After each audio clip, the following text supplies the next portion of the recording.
show on the Big D Jamboree in Dallas, December 5th, 1961.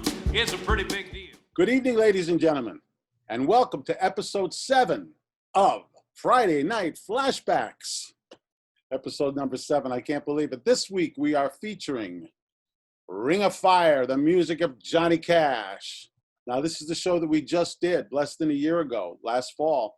We presented the show in our balcony theater for a 6-week run. It was very successful. We had a fantastic cast, and you're going to meet some of them today and see a few pics and a few clips. And this is a show that was created for Broadway, created by William Meade and Richard Maltby Jr. And it was a huge show. They tried it out, I think in Buffalo. I'll find out more about that later when I talk to some of the actors, and moved it into New York City, and it didn't do as well as they had hoped. It was a great collection of Johnny Cash songs that he had written, songs that had been written by other people that he performed, but it was just so many people and so many musicians. And then they came out with a smaller version, and we were lucky enough to get the rights to do the 5-person version where all the actors also play, and it was fantastic. And so I know you're waiting to meet Mr. Cash, the man in black himself. So Scott Moreau, are you in the waiting room? Let's bring on our Johnny.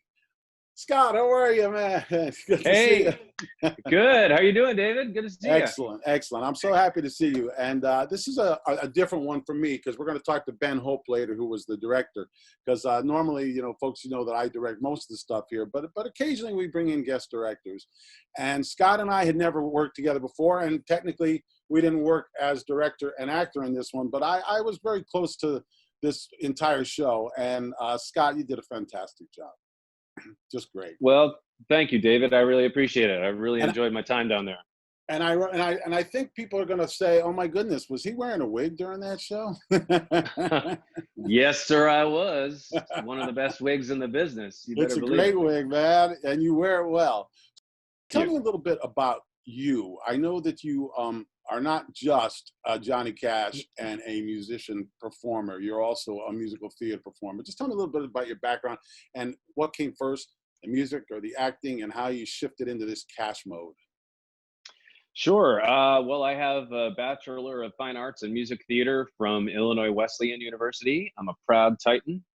I started performing on the stage in musicals about 21 summers ago. So I've been on the stage for about 21 years, but I really started as a singer. I mean, when I was a kid, I was always in chorus and taking voice lessons once I got to high school. So I really consider myself a singer first, but I got into acting in high school. And that's sort of when I started realizing that perhaps I could actually go to school for this and this could be a profession.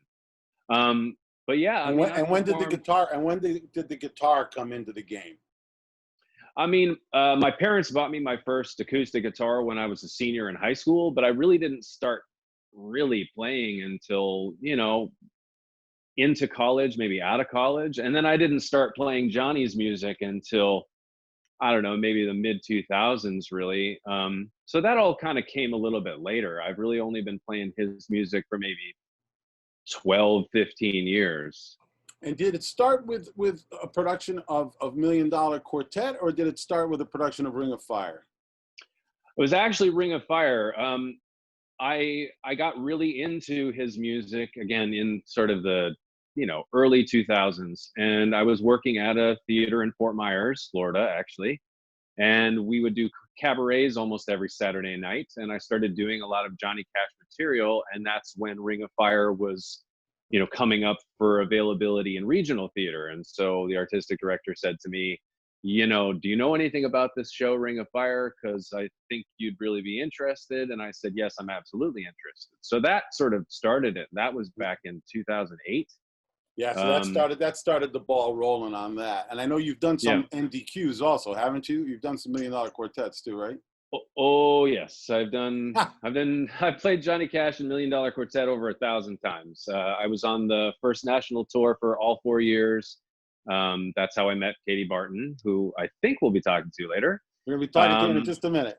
Great. And then, since then I've done, I think, 11 other separate productions of $1 Million Quartet. So that's been the bulk of my career for the last 10 years.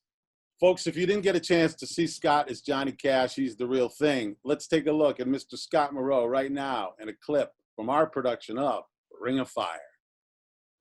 Well, we're doing mighty fine, I do suppose, in our streak of lightning cars and fancy clothes. But just so we're reminded of the ones who are held back, up front there ought to be a man in black. I wear it for the sick and lonely old, for the reckless ones whose bad trips left them cold. And I wear the black in mourning for the lives that could have been. Each week we lose 100 fine young men. And yes, I wear it for the thousands who have died, believing that the Lord was on their side. And I wear it for another 100,000 who have died, believing that we all were on their side. Well, there's things that never will be right, I know, and things need changing everywhere you go. But till we start to make a move to make a few things right, you'll never see me wear a suit of white.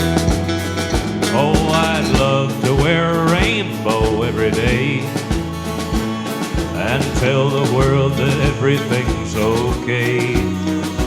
But I'll try and carry off a little darkness on my back till things are brighter. I'm the man in black. Oh yeah, Mr. Cash, Johnny Cash, the man in black. You, Scott, you really just nailed this guy. The vocal, I mean the whole performance, but the vocal is just so amazing. Do you do anything special to prepare vocally for Johnny Cash before a performance? Usually I do kind of the opposite of preparing. I try to be as cold vocally as possible. The more I warm up, honestly, the harder it is to hit a lot of the lower stuff. Yeah. So really, I don't do any warm-ups. I kind of do a little bit of a sort of vocal check-in to make sure that it's all there.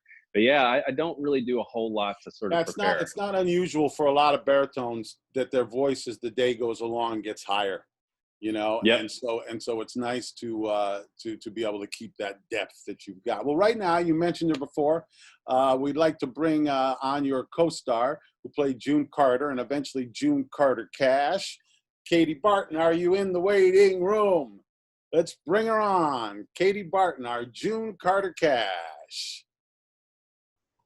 There she is. There she is, Katie Barton. How are you? I'm doing great. How are you? It's great to see you. I'm well. It's so good to see you. I haven't seen you since the show shut down in December. Neither one of you, actually. And it's such a pleasure, Katie.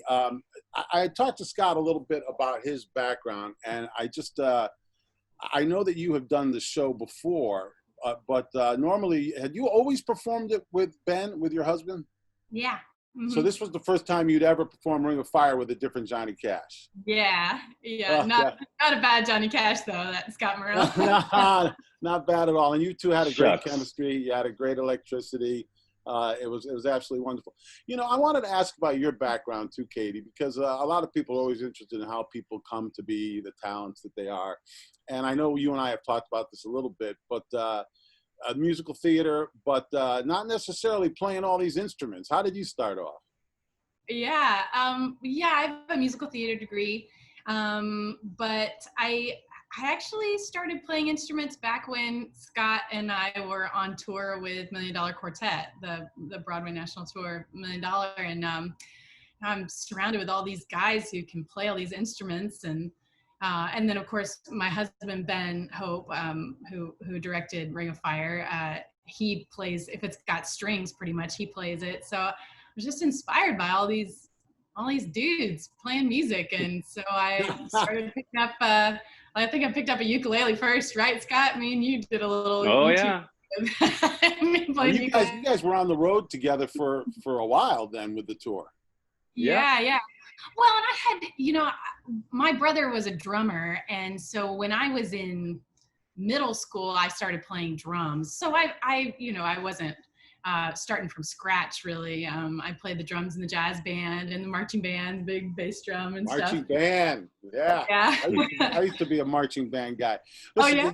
was there a rumor that you were a dancer at one time, Katie Barton? Yeah. Oh, yeah. I danced since I was itty bitty. Yeah. Yeah. Oh, yeah. I've always loved dancing, tap. I think that you are so charming and vivacious on stage, and the two of you were so wonderful. I think the folks need to have a look right now at Johnny and June in our production of Ring of Fire.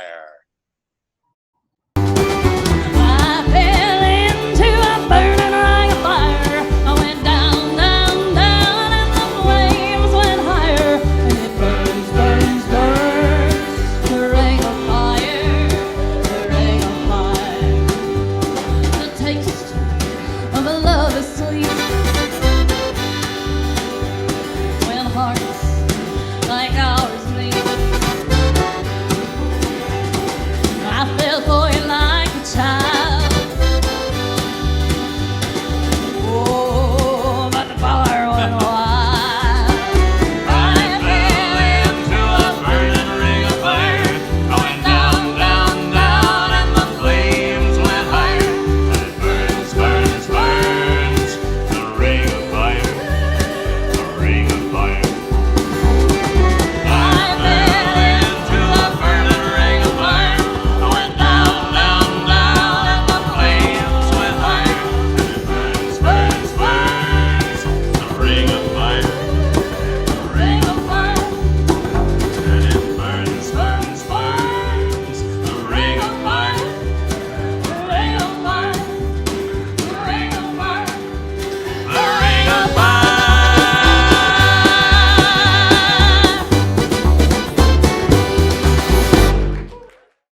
Yes, I'll applaud for that. Johnny and June together for a very long time, as the story tells. What did you guys think when you first came here and you walked into the theater and you saw that set being put together that I know was probably different than other sets you had performed on with the show? Katie, I'll let you talk about it first. Well, I cheated a little bit because I live with the guy who helped design. Oh yeah, that's right. That's right. So it wasn't too much of a surprise. But it was actually really fun to hear him, have ideas about it and wanting parts of it to resemble a guitar shape, the curves and shape Yeah. of a guitar and things like that. I thought it was a really great space to play on. It was a nice blank slate for us to create the story on. It was a blank slate, and then with Ben and with Jody Delaventura, who did the set with him, and with myself, we kind of kept heading more and more toward the railroad station idea or the smokehouse idea, railroad station, whatever. And kind of the in-between of life and death, where Johnny might be telling this story, passing on. Exactly, and the height and going up to heaven, so to speak, and whatever. Right. And what did you feel about it was a pretty big set, though, probably from one that you'd worked on, Scott, before, right? Definitely the width. It was a challenge at first, I think, to understand just like how quickly I had to get from point A to point B sometimes. But the interesting thing as a performer is when, you're usually rehearsing in some sort of black box theater or a rehearsal space with mirrors. And, you kind of get that excitement of seeing the set for the first time, the first day of tech, and then you only have a couple of days to work with it. I mean, the interesting and awesome thing about this was that we walked in first day, and yes, it was not completely finished, but it was pretty much ready to go. So to be able to work on the set from day one was extremely helpful, especially for me, because I think I was coming into it having never done this, this version of the show with these people, and they had all sort of done it together. So I was having to speed up to catch up a little bit, but to be able to work on the set, I mean, that just got me so far ahead of the game. Yeah, because you guys had all done it before in different carnations, we decided that we could do a little shorter rehearsal period and get that. And it was the first show of the season, so we decided to get the set on the stage because of all the instrumentation too and everything that has to be wired up and wirelessly done. and it worked out great. And speaking of one of your fellow performers, a man who's been with the show since the very beginning, and we can't do a Ring of Fire without Eric Scott Anthony. So Eric Anthony, are you in the waiting room? Let's bring him on. There he is. Yeah. We made it together. We made it together. All right. All right. Eric, great to see you. Great to see you guys. Yeah, it's fun to have you all Hey, together. buddy. Hey. So Eric, tell me just a little bit, because first of all, you are, well, listen, there's so many great musicians who are actors in this world, but you really are one of the finest guitar players that I've ever seen in musical theater on stage. Just fabulous. And just tell me a little bit about your background with instrumentation, how it moved into the theater, and then, well, we'll start there. Well, I went to college during a year that was before now, and when I was in college, I was studying opera, and I was very excited about what that might mean for my life. And I love singing so much, and that was the choice. I had always played guitar ever since I was about 12 or 13, but that was just for fun, just a hobby.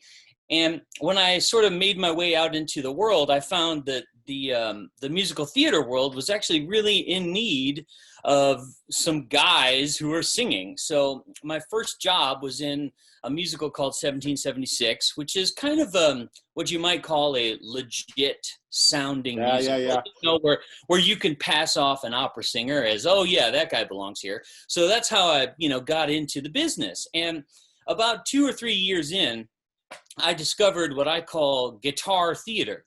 And somewhat accidentally, I saw a production of a show called Smoke on the Mountain, and I saw all of the actors playing instruments.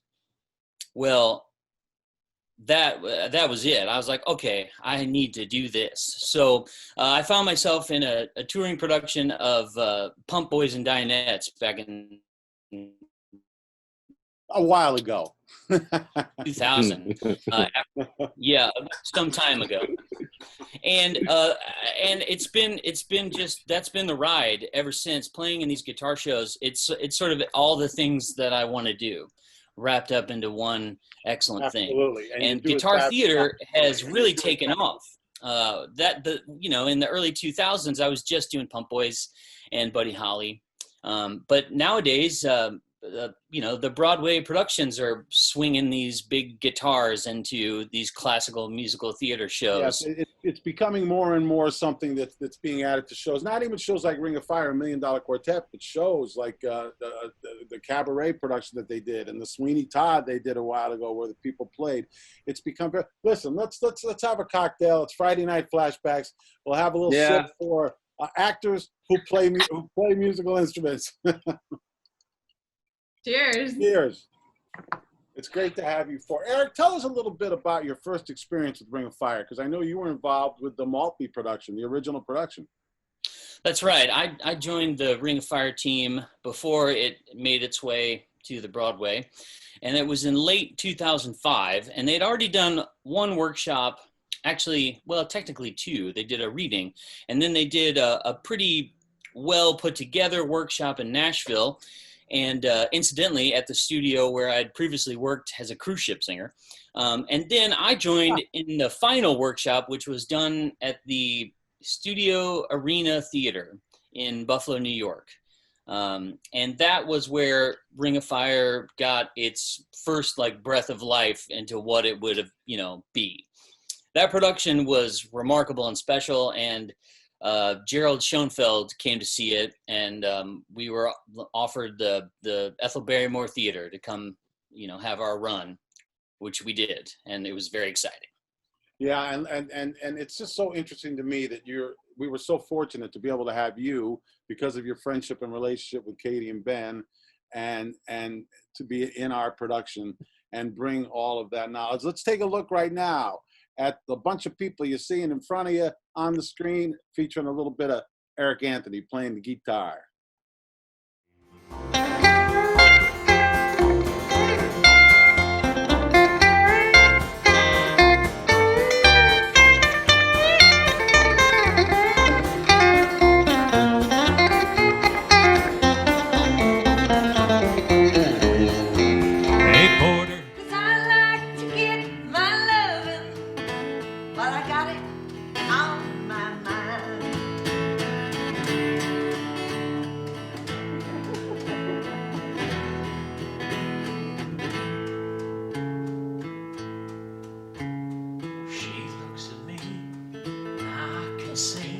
that old familiar look.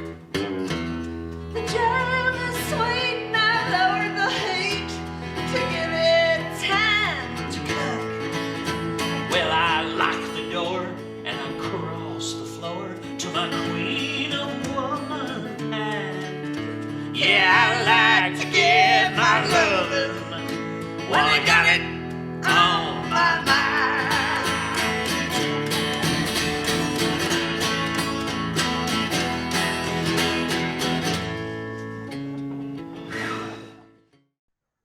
Yeah, all right. That's all. Listen, I wish I could show a million things from this show, but there's only so much press footage that we have, and it's just so wonderful. It's hard right now with everything shut down the way it is to watch such vibrancy on the stage that was less than a year ago. But I have to say that none of this would have come together without a gentleman you've already met a couple of weeks ago when we did our episode on Once. And that's Katie Barton's husband, Mr. Ben Hope. Mr. Ben Hope, slide into the chair. That's the way to do it. We don't have to do any waiting rooms now. We just get Ben right there. Let's have a toast to Ben, the director. What's of up, Ring of dude? Fire, okay? Hey, everybody. Cheers. Salute. Cheers. So, Friday Night Flashbacks. Ben, you're making a second appearance. Thank you so much for being here. Honored to be here. Talk a little bit about this production, and then we're going to say goodbye to Scott and Eric and just talk to you and Katie for a minute. But just a little bit about this production, and of course we can't not mention Marcy and Spiff also, who were just so phenomenal. You know, Phenomenal. Well, I'm going to give you an opportunity to talk a little bit about the Miami production. Okay. Yeah, I mean, you know, we're such avid fans, such big fans of Johnny Cash, June Carter Cash, and we love Ring of Fire. We've loved it for so long. Eric and I met all those many years ago in a production of Ring of Fire. I feel like the show and Johnny Cash have brought so many wonderful things into my life, and so I feel kind of like eternally grateful for all. And how did you and Scott connect between him and Katie when they did $1 Million Quartet? Is that how you first met correct. Scott? Yeah. All right, great. Well, listen, we have one last special toast to make, only because this is Friday Night Flashback, and it happens to be my birthday. Oh my Oh, God. Happy birthday. And happy birthday. And it's a Happy big year. birthday. Okay, I won't tell you the year, but I will tell you this. When I came here in 1988, I had just turned 33. You do the math. Amazing. Anyway, Happy birthday. Cheers. Cheers. Listen, Cheers, David. it's so great to see you again, Scott and Eric. You're fabulous performers. I appreciate the Coral Gables in Miami folk. You will not forget Ring of Fire for a long time. It ran for 6 weeks. It was a fabulous show. But I'm going to talk to Ben and Katie just a little bit about the pre-production of the show. So I'm going to wave goodbye to you guys right now, and thank you so much for being part of it. All right, and Katie and Ben, you stay on the screen. You guys stay on the screen. All right? Thanks, David. We miss it down there. Thank Scott. you. Thank you, Eric, so much. Okay, for being Thank part you. of this. All right, it was great to see those guys. Great to Really? see those guys. Yeah. So Ben and Katie, I wanted to keep you guys on at the end just because this was a special production because, like I said, I didn't direct it, you did. And you started talking to me about this pretty much, I think, when we were doing Once, near the end of Once, about a year before. And and that you had done this before. So talk to me about how you and Katie first came to be creating your own Ring of Fire. Yeah, she and I worked on this show in 2015 in No, 17. In Alabama? in Annapolis. Oh, See, yeah, sorry. it's a married couple. You can tell right there. They're figuring it out, right? Well, In 2015, we You're worked right. in Annapolis on the show, Mhm. kind of as the first time together. Mhm. But we weren't directing that; we were just starring in the show. And we really both fell in love in that through the process of getting to know and research Johnny and June. I think we both just really started to be connected to them and their music and their lives in a really strong way. And so then when we had the opportunity to do the show again in 2017, we decided that we really wanted to create something for ourselves that was maybe a little different from the way other people do Ring of Fire. And Really wanted to focus on their relationship a lot. And the relationship of June and Johnny. Yeah. And also, Katie, you worked on the costumes and this production. Ben drew out the original design for the set. We talked about that before. And it's just really exciting the way, I mean, yes, I was involved in talking to Ben about all of the musicians and who we were hiring, but it was all pretty much based on people you knew. Yeah.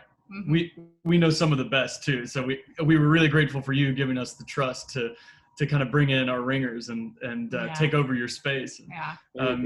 That leap of faith, you know, it really allowed us to create, I think what we feel like was like a prime vision of what we had seen the show and its potential as being. So we're really grateful. Mm-hmm.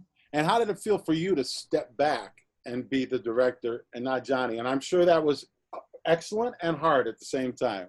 It was a double-edged sword because I'm so connected to the material through Johnny's eyes. It was difficult for me to try to be a little more three-dimensional and well-rounded and understand where everyone else, all the other characters and all the other story that is there inside Johnny's story, to make sure that those things are being fleshed out and to not ride Scott too hard on what I think of Johnny as, but allow him to have his vision and his connection with Johnny come out in its own way. And that's so rich with all his research he's done. And absolutely. And that's a difficult thing as an actor to let go of. Yeah, that's one of the hardest things for a director who acts, especially one who's been connected to a role, is to say, okay, this is not me, and you know we have to get them. But Scott did such a wonderful job, and Ben, you did a fabulous job directing the show. And Katie, like I said, you're on stage. Your effervescence is something special. So I can't thank you guys enough for joining us. We're going to watch one more clip from Ring of Fire before I come back to you and close this out.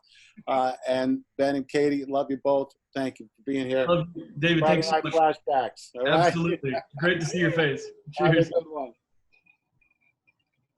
Oh, wait. There was something else that I wanted to, I'm sorry, I forgot. I got talking to Ben about the directing, and I forgot that I wanted Katie to have an opportunity to share something with it. These guys have done so much research. First of all, they gave me this wonderful Johnny Cash book at the end of the run, and Ben's message in the playbill was just better than any one I've ever written. And Katie wanted to share something with us today too. All right, because of how close she's come to Johnny and June. Yeah. So there's this great book. It's called Johnny Cash Forever Words. I think it's backwards on the screen right now. But it's unknown poems by Johnny. And if you don't have this book or you've never read it, I highly recommend it. It's, I mean, it's really great. And you can even see some of his own handwriting. I mean, it's really great. Anyway, this is a poem that he wrote. It's called My Song, and I feel like it's really appropriate right now. I think it really expresses how artists are feeling these days in particular. My Song. Well, it's many a day the road gets weary, and it's many a day that the way is long, and I often say no more I do it, but I miss the traveling and I miss the songs. I was born to sing, but not to the wind and space, but to people's hearts and people's ears. 'Tis a gift from God, and I pray I'd use it and sing to their hearts and sing to their ears. For a song can soar like a lofty eagle and lift a heart that has fallen low, and a song can shine like a light in darkness and make the downcast look up and glow. I wish I owned a great high mountain with people below every way I turned. I wish they'd look up and ears could hear me, and I'd sing my song to the hearts that yearned. I would sing it loud, I would sing it long, straight from the heart, I would sing it true. Then I'd come back down from my singing mountains, and your life would be better because I sang for you. Oh my God. Well, you know I'm a wuss, so okay. Isn't that amazing? All right. Well, especially with, I mean, what we're all feeling right now too. Yeah. You know, we want to get out there and we want to bring our music and other people's music and our talents to the audience. And I know they're waiting to hear from us as soon as they can and get back in the theaters. And thank you so much for reading that and sharing that with us. That's terrific. Listen, you're a great couple. I loved working with you. I can't wait to do it again. And You guys be good, all right? Yeah. And Thanks for everything, for David. joining us for Friday Night Flashbacks. Cheers. Yeah, cheers. Happy birthday. Yes, happy birthday. Thank you. See you, David. Take care, guys. Love you. Yeah, love you, Dave. Once again, some very special people: Ben Hope, Katie Barton, and Scott Moreau, Eric Scott Anthony. I always just want to say Eric Anthony, but his equity name is Eric Scott Anthony. And also Marcy and Spiff, who were so fabulous in the show. And literally, they played every instrument, bouncing back and forth. I just wish I could show you so much more. We're going to show you a montage at the end. Right now, it's always time for me to say, folks, we're in mid-July now. And I just became another year older. And we're going to be back, and we're bringing you some more virtual stuff this fall. We're not going to stop with the Friday Night Flashbacks might morph into something else, and then some virtual theater. And we're really excited to then eventually be able to get actors on our stage, even if it's with social distancing. We will be back, and we are making those plans right now, and we need your help. This has been a rough handful of months for everyone, but the performing arts are taking a big hit, and especially professional regional theaters. So we have this text that we've been showing, and then we're going to show Support the Miracle right now again, and it's that 243725 number that you text in, and well, you put it in as a phone number, and then you text Give AP, GIVEAP, and a link will come up with you to be able to help us in any small or large way that you possibly can. And I thank you for being with us tonight for Ring of Fire, the music of Johnny Cash. It was a hot show less than a year ago right here on our balcony stage. And let's close with a montage from Ring of Fire. Thanks so much, folks. Hello, I'm Johnny Cash, and it's good to be back. Well, we got married in a fever, hotter than a pepper sprout. We've been talking about Jackson ever since the fire went out. Yeah, we're going to Jackson, and that's a fact. Yeah, we're going to Jackson. Ain't never coming back. Well, we got married in a fever, hotter than a pepper sprout. We've been talking about Jackson. Teach them what they don't know how. I'm going to Jackson. Now, that's gonna be a quick lesson. You turn loose of my coat, 'cause I'm going to Jackson. Goodbye, that's all she wrote. Well, they'll laugh at you in Jackson, and I'll be dancing on a pony cage. You are a good dancer. They'll lead you around town like a scalding hound, with your tail tucked between your legs. Yeah, going to Jackson. You're big talking man. I am pretty big talking. And I'll be waiting in Jackson, behind my J-Pan van. I fell into a burning ring of fire. I went down, down, down, and the flames went higher. And it burns, burns, burns, the ring of fire, the ring of fire.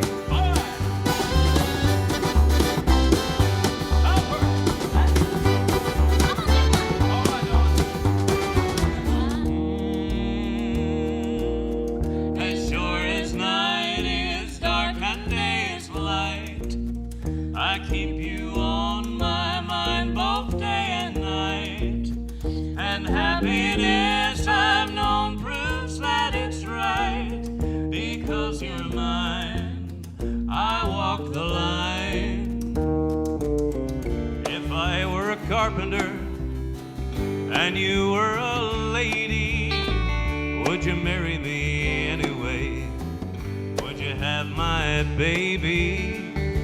You were a carpenter, and I were a lady. I'd marry you anyway. I'd have your baby. Save your love through loneliness, save your love through sorrow. I gave you my onlyness, give me your tomorrow.